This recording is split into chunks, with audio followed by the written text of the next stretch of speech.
ሲጀመር እስከ ዛሬ የት ነበሩ? አቤል ዛሬ ነው እንዴ ስራውን የጀመረው? ሄዶ ተጉዞ እዚህ ድርጅት ላይ ሲደርስ የድርጅቱ ባለቤት ማንና ምን እንደሆነ ያለው ሁኔታ ላይ ሲደርስ ስራህን አቁም ብለው ለምክር የመጡበት ምክንያቱ ራሱ ምንድን ነው? ለምን ነው እንደዚህ የምትይኙት? እናቴ ለምን ነው የምትሞተው? አስባ ታዲያ የምታረገውን ነገር እውነት እያልክ እስከ መቼ ነው ቆይ ህዝብ ተሳቆ የሚኖረው ቤት? የአቤል ስራ ማቆም ለሱም ሆነ ለእናቱ አደጋ መሆኑን እንዴት ነው ማሰብ ያልቻሉት? እነዚህ የእብድ ገላጋይ ዱላ ያቀብላል የሚባሉት አይነት መካሪዎች ናቸው።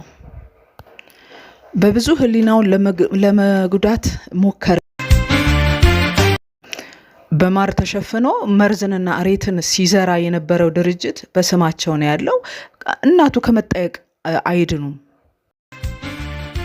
ኮሽ ባለ ቁጥር እየደነገጥክ ወደ ኋላ ወደፊት እየተገላመጥክ እየሄድክ ባጃቢ እየሄድክ እንደገና እናቱን አሳየችው። ከዛ ደግሞ ወደፊቱን ኑሮውን፣ ትዳሩን፣ ልጆቹን ሁሉ አሳይታ ተስፋ ለማስቆረጥ ሞከረች፣ ግን አልተሳካላትም።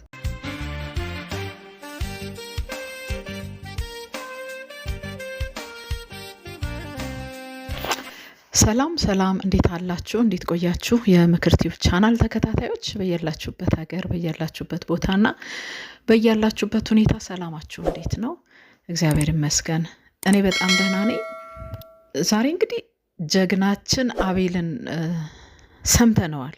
በእውነት በጣም ነው ደስ ያለኝ፣ አስደሰተኝ። በቃ እንዲህ ነው ኢትዮጵያዊነት እንደዚህ ነው። በእውነት በጣም ነው የኮራሁበት፣ እጅግ በጣም ነው የኮራሁበት እና በጣም በቃ ነፍሴ ናት የተደሰተችው። መልሶቹ ሁሉ እንዴት እንደሚያጠግቡ፣ እንዴት እንደሚያረኩ፣ እንዴት እንደሚያስደስቱ።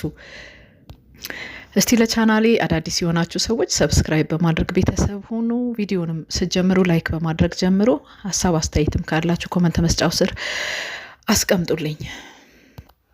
በቃ ይሄ ነው ኢትዮጵያዊነት፣ ይሄ ነው ለህዝብ ሀሳቢነት፣ ይሄ ነው ለሀገር አሳቢነት። እንደዚህ አይነት ወጣቶች፣ እንደዚህ አይነት ልጆች እንዲበዙልን፣ እልፍ አላፋት እንዲሆኑ ለኢትዮጵያ እንፈልጋለን። ምክንያቱም በኢትዮጵያ ምድር ላይ ወንጀል እንደ ኳስ እየተነዳ ነው ያለው። በቃ እንደ ኳስ ነው እየተንከባለለ ያለውና ምድራችን ላይ ለእንደነዚህ አይነት ወንጀለኞችና ለእንደዚህ አይነት ወንጀል ደግሞ እንደነ አቤል፣ እንደነ ልዑል፣ እንደነ ብሩክ፣ እንደነ አሸናፊ፣ እንደ ሌሎችም የመሳሰሉት አይነት ልጆች እንዲበዙልን እንፈልጋለን። ኢትዮጵያ እንደዚህም አይነት የሚያኮሩ ልጆች አሏት።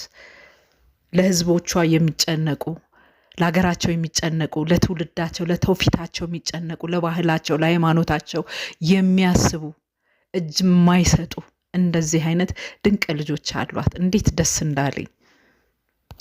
በብዙ ተስፋ ልታስቆርጠው ሞክራለች። በብዙ በቃ ህሊናውን በብዙ አይምሮውን ለመንካት ብዙ ነገሮቹን እሱ ሊነካና ሊያስብ ወይም ደግሞ ህሊናው ሊጎዳ የሚችልበትን በጣም ብዙ ነገሮችን አንስታለች። የሚገርመው ነገር አስበው አልመው አቅደው ሆን ብለው እሱን ተስፋ ለማስቆረጥ ተልከው የመጡ ሰዎች፣ ምናልባትም ተገዝተው የመጡ አብሮ አደጎቹ ናቸው።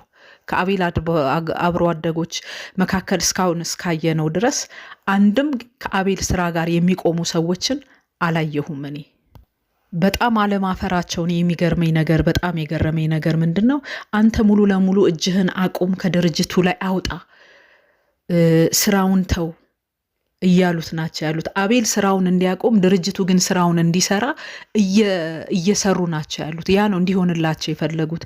መቼም የድርጅቱ ዓላማ ምንና ምን እንደሆነ ሳይገባቸው ቀርቶ አይደለም። እነዚህ ልጆች ስለ ድርጅቱ ዓላማ የሚያውቁ ልጆች ናቸው። ግን እንዴት እንዳልተጸየፉት ያንን ስራ፣ እንዴት እንዳልቀፈፋቸው ያ ነገር አላቅም። ምናልባት እጃቸው ይኖርበት ይሆን፣ ስራውን ይሰሩት ይሆን፣ ወይም ደግሞ እዚህ ጋር የተገዙበት ብር፣ መቼም ብር ነው አይደል? ዛሬ የሰዎችን ህሊና እየቀየረ ያለው እንደዛ አይነት ነገር ገጥሟቸው ይሆን? በጣም ነው የተገረምኩባቸው። ግን እጅግ በጣም ምን አይነት አስተሳሰብ ነው ያላቸው?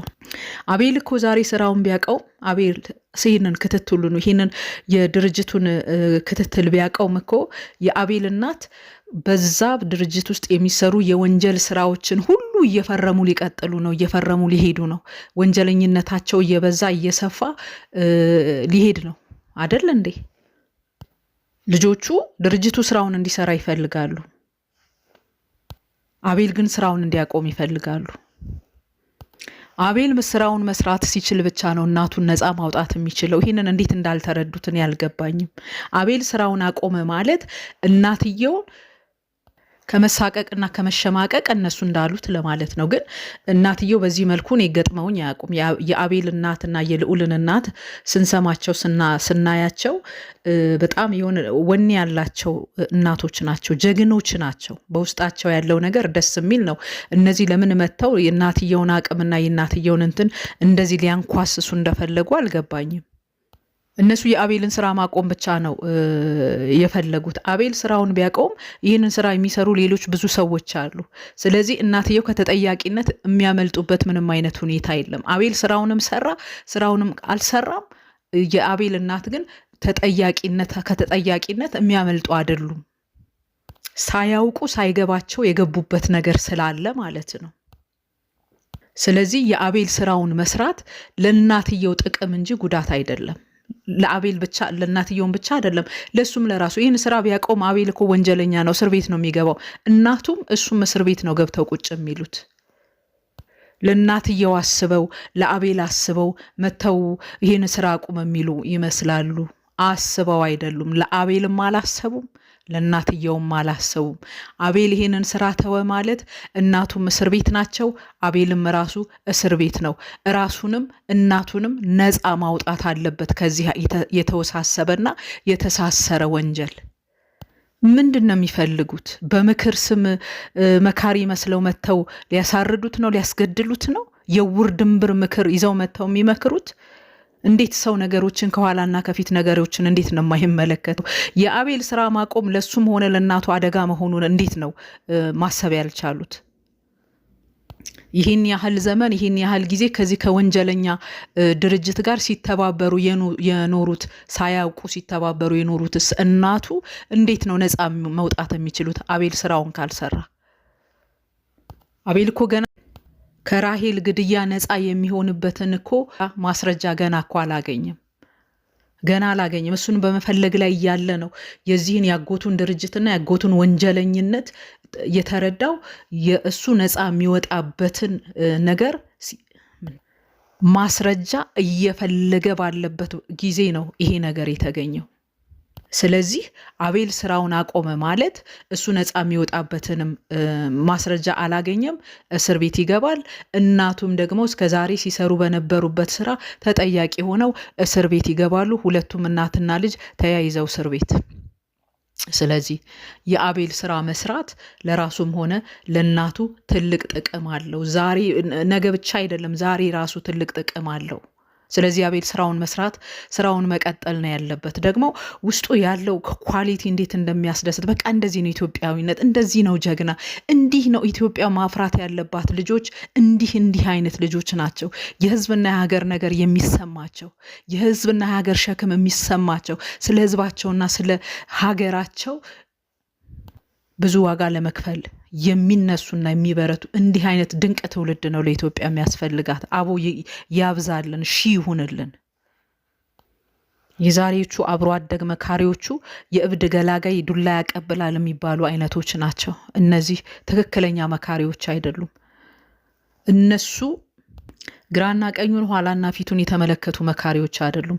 አቤል ስራውን ቢያቆምና ስራውን ቢተው በራሱም በእናቱም ላይ ምን አይነት ነገር ሊመጣ እንደሚችል ማሰብ የቻሉ መካሪዎች አይደሉም። እንደዚህ አይነት መካሪዎችም አያስፈልጉም። ሲጀመር እስከ ዛሬ የት ነበሩ? አቤል ዛሬ ነው እንዴ ስራውን የጀመረው? ሄዶ ተጉዞ እዚህ ድርጅት ላይ ሲደርስ የድርጅቱ ባለቤት ማንና ምን እንደሆነ ያለው ሁኔታ ላይ ሲደርስ ስራህን አቁም ብለው ለምክር የመጡበት ምክንያቱ ራሱ ምንድን ነው? አቤል ዛሬ ነው ስራውን መስራት የጀመረው? የአቤል እናት ዛሬ ነው በሱ ስራ እንዲተውላቸው ሲፈልጉ የነበሩት? ዛሬ ነው እንዴ? ዛሬ ምን ታይቷቸው ተነስተው መጡ? አቤል ይህንን ስራ ቢተውም ቢሰራም ባይሰራም የአቤል እናት ከተጠያቂነት እንደሆነ የሚያመልጡ አይደሉም። ከአቤል ይልቅ ለአቤል እናት ሀሳቢ ሆነው ተነስተው ክፋት በምድሪቱ ላይ አመጽ በምድሪቱ ላይ እንዲህ እግዚአብሔር የለሽነት በምድሪቱ ላይ እንዲበዛና እንዲቀጣጠል እንደዚህ አይነት ምክር ይዘው መተው አቤልን መቋቋም መሞከራቸው ራሱ የሚያበሳጭ ነው። አንዳንዶች ምን ቸገራቸው? ሆዳቸው ይሙላ፣ ምድራቸው ላይ ምን ተሰራ ምን አልተሰራ ምንም ለነሱ የሚቸግራቸው ሁሉም ሰው ደግሞ አንድ አይነት አመለካከት አይኖረውም። አቤል በእንደዚህ አይነት ማይንድ በእንደዚህ አይነት ማንነት የተሰራ ሰው ነው። በቃ እንደዚህ ከወንጀል ጋር ተናንቆ ወንጀለኞችን ለፍርድ ማውጣትና የተጨቆኑትን ወደ ደስታቸው መመለስ። ለእናት ያሰባችሁ ነው ወይንስ ምንድን ነው? እንዴ ቢያንስ እኮ ጎረቤት ነን። ብዙ ነገር የምናየው ነገሮች አሉ። ቢያንስ እየተጎዱ ነው። እናት ቆም ብለህ አስብ እንጂ አቤል ስራ እያልክ ቤተሰብህን እየጎዳክ ስለሆነ የምታስተካክለውን ነገር አስተካክል። እኔ ለእናት ያላስብም ነው ወይንስ እኔ ለቤተሰቦች የማላስብ ይመስል? እንዴ ብታስብ እኮ እንደዚህ በዚህ ልክ እናትን ለማሳሰር አትሄድም እንዴ? አንተ እኮ ከአቤል በላይ ለአቤል እናት አሳቢ መሰሉ። የአቤል እናት እየሰሩ ያሉት ስራ የሚያሳስራቸው እንደሆነ ግን ተረድተዋል። ለዚህ ነገር የዳረጋቸው ሀቅ ግን እንዲወጣ አልፈለጉም። ታዲያ እነዚህ ለአቤል እናት አስበው ነው